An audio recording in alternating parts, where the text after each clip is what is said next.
Good morning बच्चों, स्वागत है तुम सबका मेरे इस YouTube चैनल केमिस्ट्री गुरु में। यहाँ हम लोग पढ़ रहे हैं इंटरमीडिएट रसायन विज्ञान का चैप्टर कार्बोनिल कंपाउंड। और अपने पिछले वीडियोस में हम बता चुके हैं आपको कार्बोनिल कंपाउंड्स क्या होते हैं, इनके बनाने की विधियां क्या थी और इनके फिजिकल प्रॉपर्टीज क्या थी। लास्ट में हमने जो क्लोज किया था अपना लास्ट वीडियो, वो था addition reactions of carbonyl compounds, जहां पर कार्बोनिल कंपाउंड्स की योगात्मक अभिक्रियाओं तक मैंने बताया था। और मैंने कहा था कि मैं अपने अगले वीडियो में कार्बोनिल कंपाउंड की कुछ प्रतिस्थापन अभिक्रियाएं और कुछ विशेष अभिक्रियाओं पर डिस्कशन करूंगा। तो आज मैं शुरू कर रहा हूं वहीं से प्रतिस्थापन अभिक्रियाएं कार्बोनिल यौगिकों की। ठीक है, तो थोड़ा सा रिकॉल कर दे, जिन तीन कंपाउंड्स के बारे में हम बार बार चर्चा करेंगे वो कौन कौन से हैं कार्बोनिल कंपाउंड्स में। तो जैसे जानते हो कार्बोनिल कंपाउंड को एल्डिहाइड और कीटोन में बांटा गया है। तुम्हारे कोर्स में एल्डिहाइड में 2 एल्डिहाइड, फॉर्मल्डिहाइड और एस्टल्डिहाइड, कीटोन में एक कीटोन दैट इज एसीटोन, ये 3 लिए गए हैं। मैं यहाँ स्ट्रक्चर ड्रा कर दे रहा हूं, एक बार देख लो। ये होता है कार्बोनिल कंपाउंड। इनको 3 तुम्हारे कोर्स में है carbonyl compound. C double bond O जिसमें लगा हो और दोनों तरफ H हो तो वो है फॉर्मल्डिहाइड। और दूसरा केस जिसमें C डबल बॉन्ड O लगा हो और एक तरफ CH3 और एक तरफ H लगा हो तो ये है एसिटल्डिहाइड। और अगर C डबल बॉन्ड O के दोनों तरफ CH3 लगा हुआ है तो ये हो गया तुम्हारा एसीटोन। ठीक है, इसका क्या नाम है? फॉर्मल्डिहाइड। ये क्या है? एसिटल्डिहाइड। ये क्या है? एसीटोन। जब मैं नाम लूंगा फॉर्मल्डिहाइड या एसिटल्डिहाइड या एसीटोन तो तुम्हारे दिमाग में ये संरचना आनी चाहिए, क्योंकि सारा खेल संरचना का है। अगर संरचना समझ में आती है तो सब कुछ समझ में आसानी से आएगा। सामान्य रूप से जो भाषा में लिखा जाता है इसको ऐसे, संरचना हर जगह तो नहीं लिखी जाती, इसको लिखा ऐसे जाता है।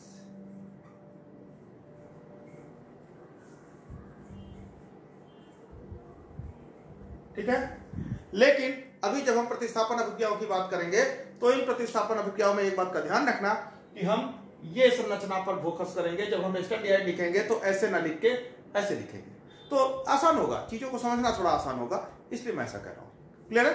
तो चलिए शुरू करता हूं मैं प्रतिस्थापन अभिक्रिया। तो बेटा ऐसा होता है कि कार्बोनिल कंपाउंड्स ऐसे हर कंपाउंड से, ऐसे हर यौगिक से अभिक्रिया करता है जहां पर NH2 समूह लगा हो।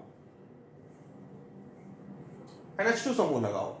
अब ये NH2 ग्रुप के बारे में जरा विशेष तौर से देखना, यहां पर आगे कुछ लगा होगा, कुछ भी हो सकता है। बहुत सारे कंपाउंड्स अभी हम चर्चा करेंगे, बहुत सारे कंपाउंड्स की चर्चा करने वाले हैं। तो यहां पर जहां पर NH2 समूह लगा होता है तो एक्चुअली होता क्या है कि ये NH2 समूह जो है, ये जो कार्बोनिल कंपाउंड है, ये हिस्सा C डबल बॉन्ड O, ये देख रहे हो ना, ये C डबल बॉन्ड O है ना, ये NH2 वाला ग्रुप यौगिक C डबल बॉन्ड O से जब रिएक्शन करता है तो ये इस तरह से एक हिसाब से H2O बना के निकाल देता है। ठीक है, और जब ये H2O बन के निकल जाता है तो जो प्रोडक्ट बनता है वो एक्चुअली यहाँ पे जो कुछ भी होगा N, ठीक है, डबल बॉन्ड C, ये देखो ना, N डबल बॉन्ड C, ये जुड़ जाता है। बाकी C पर जो लगा है वो लगा रहेगा, N पर जो है लगा है वो लगा रहेगा, वो एज इट इज रहेगा, उसमें कोई परिवर्तन नहीं करना है। क्लियर है? तो यानी कि सारी रिएक्शंस, अभी हम बहुत सारी रिएक्शन देखने वाले हैं, सारी रिएक्शंस में एक चीज कॉमन होगी कि H2O का मॉलिक्यूल निकलेगा, वो भी नाइट्रोजन पर लगे हुए 2 हाइड्रोजन हटेंगे, ऑक्सीजन और कार्बन पर लगा हुआ ऑक्सीजन, ये C डबल बॉन्ड O ये हटेगा और जो कंपाउंड बनेगा वो N डबल बॉन्ड C या C डबल बॉन्ड जो भी गए एक बनेगा। क्लियर है? यहां तक समझ में आई बात? अब देखते हैं इसको, उदाहरण के तौर पर देखते हैं। जैसे अब यही रिएक्शन, सेम रिएक्शन, मैं एग्जांपल ले रहा हूं यहां पर। अगर हमने मान लिया फॉर्मल्डिहाइड, SCHO की बात कर रहा हूं, स्ट्रक्चर देखिएगा, ये है, इसकी रिएक्शन हाइड्रोजन से कराई। हाइड्रोजन का फार्मूला NH2NH2, इसको हाइड्रोजन बोलते हैं, हाइड्रोजन से कराएंगे। तो अभी क्या होने वाला है जरा गौर से देखना, ये नाइट्रोजन पे लगे हुए दोनों हाइड्रोजन या ऑक्सीजन के साथ H2O बना के निकलेंगे। ठीक है, C डबल बॉन्ड N, ये C डबल बॉन्ड N, और ये साथ में इसके NH2 लगा रहेगा ये कंपाउंड बनता है। ठीक है, यही चीज अगर हमने एसिटल्डिहाइड पे कराई होती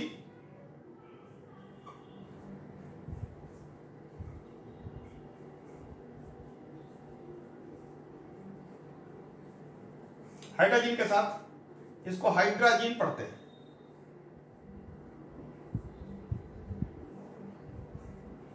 और ये जो प्रोडक्ट बनता है इसको हाइड्राजोन पढ़ते हैं।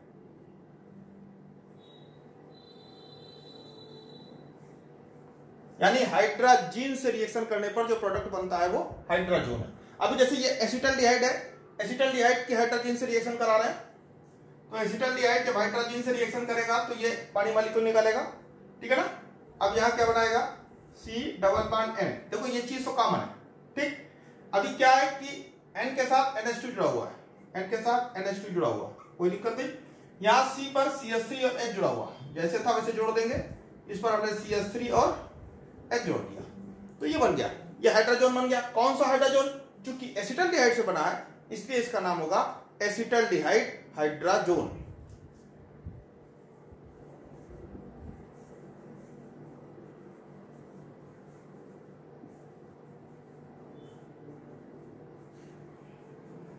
Acetaldehyde hydrazone. ठीक है, इसी प्रकार से एसीटोन से बनाएंगे तो CH3COCH3,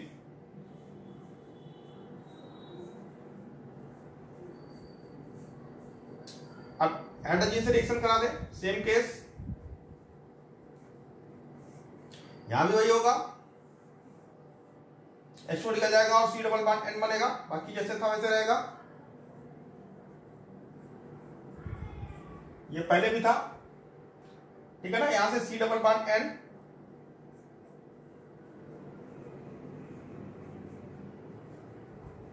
ये क्या बोलेंगे, एसीटोन हाइड्राजोन।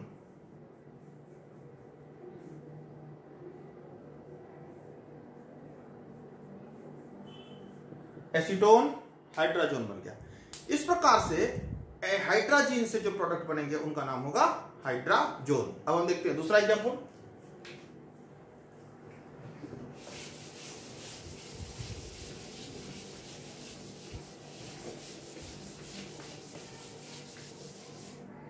दूसरा देखें यहां पर, अगर यहीं पर हमने मान लिया एसीटोन ही है, इसकी रिएक्शन फेनिल हाइड्राजीन से कराई। फेनिल हाइड्राजीन फार्मूला, ये NH2 हाइड्रोजन था ना, एक H हटाया, इसकी जगह पर बेंजीन रिंग लगाया, ये ठीक है ना। तो क्या नाम हो गया, फेनिल हाइड्राजीन। ऊपर है, कट गया, फिर से दिखा देते हैं। यहां देखें, एसीटोन है, इसकी रिएक्शन में क्या किया, हाइड्रोजन है, ये NH एक H हटा के यहां पर हमने बेंजीन रिंग लगा दिया। ठीक है ना। तो इसका नाम हो गया फेनिल हाइड्राजीन। क्या नाम हो गया, फेनिल हाइड्राजीन।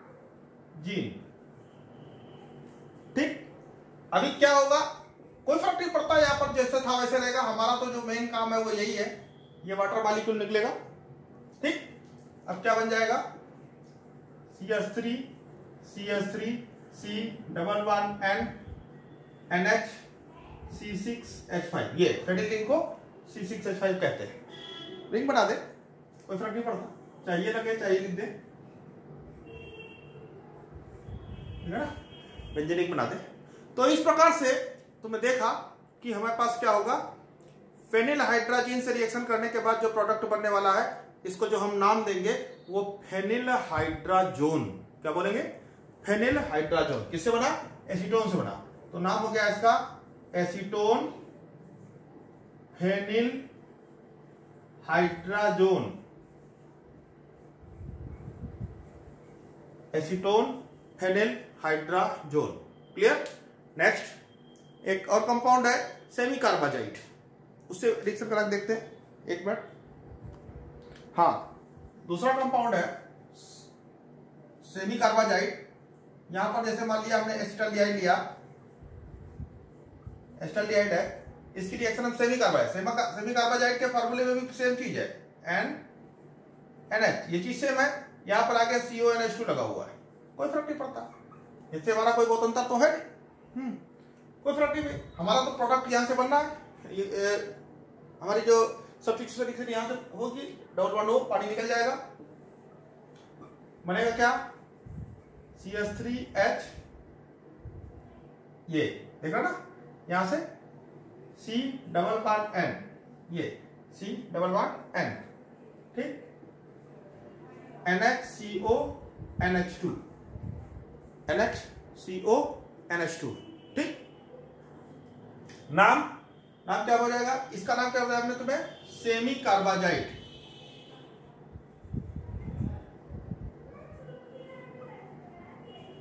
इसका नाम हो जाएगा सेमी कार्बाजोन।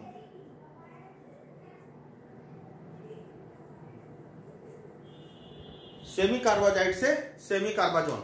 अब ये चीज एसिटाल्डिहाइड से भी बन सकती है, फॉर्मल्डिहाइड से भी बन सकती है, एसीटोन से भी बन सकती है, इस प्रकार तमाम चीजों से बन सकती है, ठीक।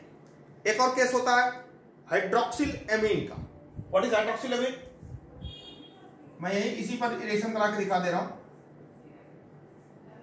ये इस प्रकार का केस है, ठीक है।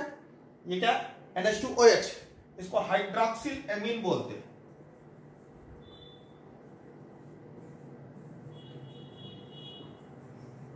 हाइड्रोक्सिल एमीन, हाइड्रोक्सिल एमीन से जब रिएक्शन कराएंगे तो ये इस प्रकार से, ठीक है, ये पानी निकल जाएगा, क्या बनेगा,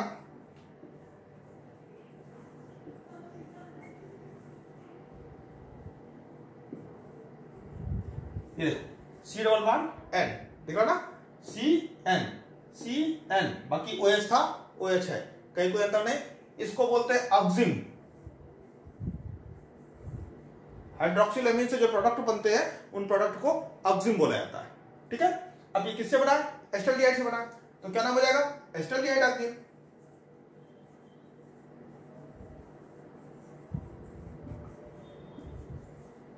इसका नाम हो जाएगा एसिटाल्डिहाइड ऑक्सिन। क्लियर, आई बात समझ में? तो तुमने देखा चार पदार्थ हैं, चार कंपाउंड्स के बारे में मैंने बताया। ये चार कंपाउंड सब्स्टिट्यूशन रिएक्शंस देते हैं। अब ये तीनों पर आप कर सकते हो, फॉर्मल्डिहाइड, एसिटाल्डिहाइड, एसीटोन। तो इस प्रकार से 4 × 3 यानी 12, कुल मिला के 12 रिएक्शन लगभग आपकी है बनती है, ठीक है। तो ये था सब्स्टिट्यूशन रिएक्शंस। अब हम इससे आगे बढ़ते हैं। हाँ, तो अब दूसरा कंपाउंड जिससे हम प्रतिस्थापन अभिक्रिया बताने जा रहे हैं बच्चों, जरा देखना, वो है PCl5। तो PCl5 के साथ भी अगर हम प्रतिस्थापन अभिक्रिया करें कार्बोनिल कंपाउंड्स की, तो जरा ध्यान से देखना। तो ये है जो कार्बोनिल कंपाउंड्स है ना, ये जब इनकी हम PCl5 के साथ रिएक्शन कराते हैं तो ये जो C डबल बॉन्ड O है, ये O हट जाता है, ये ऐसे, ये O निकल जाता है, और 2 क्लोरीन, ये जो 2 बॉन्ड खाली होंगे, इन दोनों पर 2 क्लोरीन जुड़ जाते हैं आगे, एक क्लोरीन यहां पर, एक क्लोरीन यहां पर, 2 क्लोरीन परमाणु जुड़ जाते हैं। बात बचती है 3, यहां पर बचा क्या, P और Cl3, और यहां से क्या निकला O, तो बना क्या POCl3 निकल जाता है, डाइक्लोरो कंपाउंड बनते हैं। यानी एल्डिहाइड, चाहे फॉर्मल्डिहाइड, चाहे एसिटाल्डिहाइड, चाहे बेंजल्डिहाइड, चाहे एसीटोन, कोई भी एल्डिहाइड कीटोन, अगर इसकी रिएक्शन हम PCl5 से कराएंगे तो वो जो डबल बॉन्ड O है ना, वो हट जाएगा, उसकी जगह पर 2 Cl परमाणु जुड़ जाएंगे। एग्जांपल के तौर पर एसीटोन है, मान लिया यहां पर, लेट सपोज ये एसीटोन है, इसकी रिएक्शन हम PCl5 से करा रहे हैं, ठीक है। तो अभी क्या होने वाला है, यहां से दोनों ऑक्सीजन, ये एक ऑक्सीजन हट जाएगा, ये 2 क्लोरीन परमाणु यहां जुड़ जाएंगे, O हट गया, और साथ में बन जाएगा POCl3।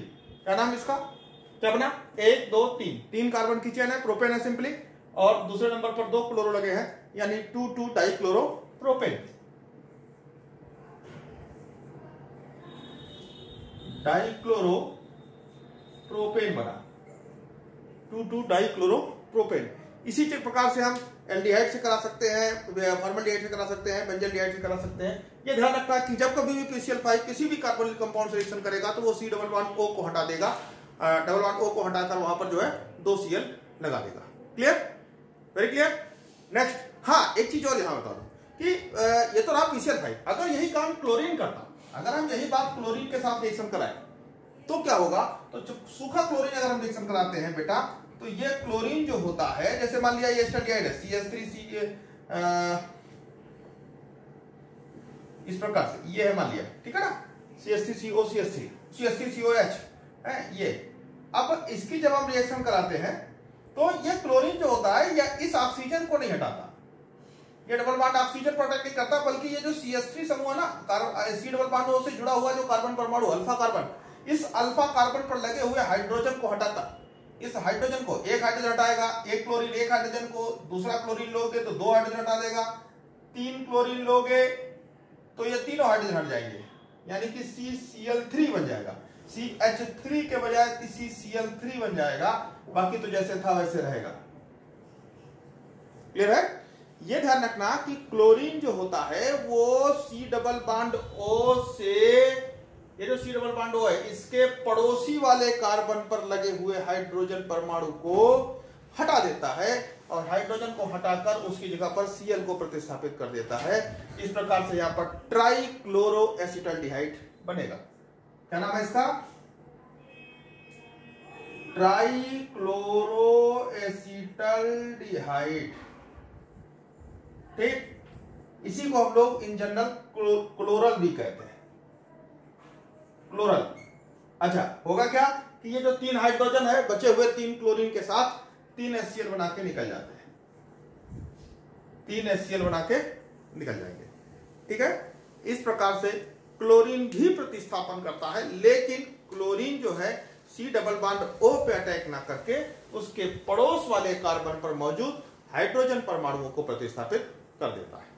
ठीक है, तो ये थी इसकी कुछ प्रतिस्थापन प्रक्रिया है। अब हम इससे आगे बढ़ते हैं और तुमको अब हम बताने जा रहे हैं कुछ विशेष रिएक्शंस जो एल्डिहाइड्स तो देंगे, कीटोन नहीं देंगे, या जो कीटोन देंगे एल्डिहाइड नहीं देंगे। ठीक है, यहां पे हम शुरू करने जा रहे हैं। देखते हैं। देखो बेटा, एल्डिहाइड और कीटोन में एल्डिहाइड के अंदर अपचायक गुण होता है, कीटोन्स में अपचायक गुण नहीं है। यानी कि एल्डिहाइड्स जो होते हैं वो कुछ अपचयन करते हैं, खासतौर से कुछ एक रिएजेंट हैं जिनके कारण ये पहचाने जाते हैं। उन रिएजेंट से, उन रिएजेंट के नाम जान लो। एक है फेलिंग सॉल्यूशन, एक है टालेंस रिएक्शन, टालेंस संक्रमक, है ना, टालेंस रिएजेंट और फेलिंग रिएजेंट। ये दोनों जो हैं जब कभी एल्डिहाइड के साथ रिएक्शन करते हैं तो इनका अपचयन हो जाता है और एल्डिहाइड्स का ऑक्सीडेशन हो जाता है, जबकि कीटोन के साथ ये रिएक्शन करके अपचयित नहीं होते ये दोनों। तो एक तरह से भेद है, विभेद की बात करें कि एल्डिहाइड और कीटोन में विभेद क्या है, तो यदि किसी कंपाउंड में फेलिंग सॉल्यूशन डालने के बाद गर्म किया जाए, फेलिंग सॉल्यूशन नीले रंग का होता है, अगर नीले रंग का फेलिंग सॉल्यूशन ब्राउन कलर में अपचयित हो जाता है तो यह माना जाएगा कि डाला गया जो जिसमें डाला गया है वो कंपाउंड एल्डिहाइड है। या यूं कहे कि एल्डिहाइड्स जो होते हैं वो फेलिंग विलयन को नीले से ब्राउन कलर में अपचयित कर देते हैं, और एल्डिहाइड्स टालेंस अभिकर्मक जो कि कलरलेस होता है, बिल्कुल पानी जैसा ट्रांसपेरेंट होता है टालेंस, तो टालेंस अभिकर्मक में एल्डिहाइड डालकर अगर गर्म करें तो रजत दर्पण हमको प्राप्त होता है। नीचे काला काला पूरी प्रकृति अंदर से काली हो जाती है, जिससे कि वो बाहर से देखने पर प्रकृति शीशे जैसी, मिरर जैसी दिखाई पड़ती है। इसको हम रजत दर्पण कहते हैं। ठीक है, वो समझ में आई बात। टालेंस अभिकर्मक को रजत यानी सिल्वर चूर्ण में अपचयित कर देते हैं और फेलिंग विलयन को ये ब्राउन कलर के Cu2O क्यूप्रस ऑक्साइड में अपचयित करते हैं। क्लियर है। यहां रिएक्शन देखना जरा ध्यान से। ये एस्टल्डिहाइड है CH3CHO, इसका हम फेलिंग विलयन के साथ रिएक्शन करा रहे हैं। फेलिंग विलयन को जनरली CuO से प्रदर्शित किया जाता है। एक्चुअली CuO है नहीं, अभी मैं बता रहा हूं क्या है, लेकिन CuO से हम प्रदर्शित करते हैं, यानी कॉपर के डबल पॉजिटिव आयन होते हैं, मेन बात ये है। तो इनका ये अपचयन कर देते हैं और खुद ऑक्सीडाइज हो जाते हैं, बनाते हैं CH3COOH प्लस Cu2O। ठीक है ना, ये Cu2O का भूरा, लाल भूरा अवक्षेप होता है, लाल भूरा अवक्षेप बनाता है और ये गहरे नीले रंग का होता है। इसको फेहलिंग सॉल्यूशन कहते हैं।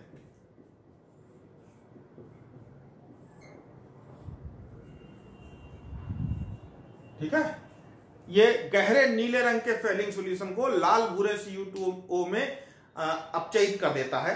कोई भी एल्डिहाइड हो, चाहे वो फॉर्मल्डिहाइड हो, चाहे वो एस्टल्डिहाइड हो, चाहे वो कोई एल्डिहाइड हो, ठीक है ना। और इसी प्रकार से टालेन सविकर्मक CH3 एल्डिहाइड है, इसकी रिएक्शन टालेन सविकर्मक को Ag2O से प्रदर्शित करते हैं। अभी बताता हूं क्या है ये है।